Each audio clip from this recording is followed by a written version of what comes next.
Yes, sir. What's your name? Hey, Chris. Hey, Chris. Just have a question. I've got a friend of mine, a coworker actually, who goes to Bible studies, believes in the Bible, but when we get on the subject of talking about hell, she doesn't believe that it's a real physical place of torment. I know we didn't really talk about that tonight, but I've shown her scripture about hell and the attributes of it being a physical place, but she still doesn't believe. Is there a better way to approach her, or there, what are some other things I can share with her to really elaborate on that? Let me use an illustration I used at the University of Michigan with an atheist who asked me that kind of question.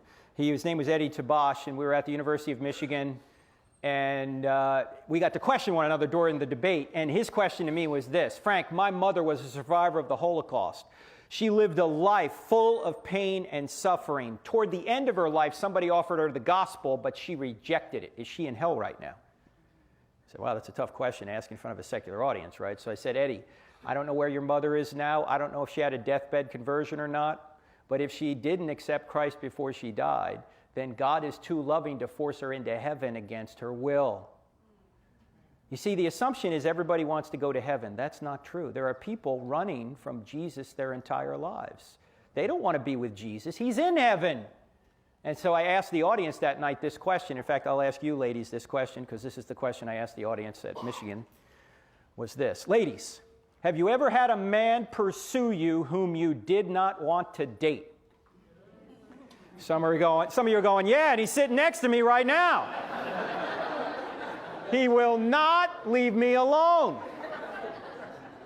Whenever I ask that question, the ladies always giggle and the men look at their shoes.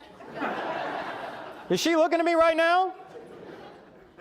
Well, suppose this man keeps asking this young woman out, and she finally has enough of it, and she says, look, I like you, but only as a... Ladies, why don't you just stick the knife in and turn it? Every man has heard the dreaded friend rejection. Newsflash, men, if you ever hear that, move on. She's not interested. Because if she wasn't... What? Thank you.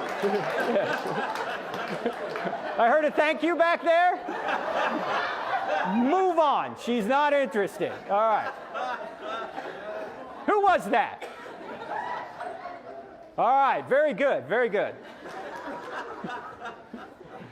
In fact, I hate to be direct with you here, but I'm going to be. She doesn't even like you as a friend.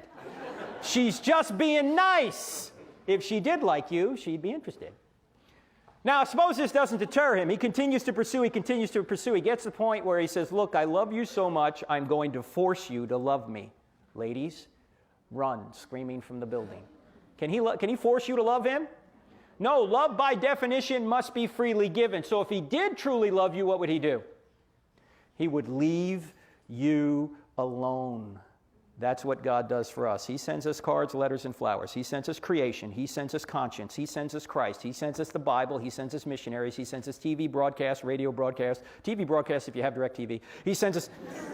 In some countries, like Muslim countries now, he's appearing to people in dreams and visions because they can't get the gospel, but they want it. Now, if God does all that and we keep saying no, no, no, then God will give us up to our own desires. In fact, Paul even says this in Romans chapter 1. He gives us up to our own desires. He leaves us alone. Now look, if there is a God and there is an afterlife, there's only two possible destinations. You're either going to be with God, that's called heaven, or you're not. You're going to be separated from God, that's called hell.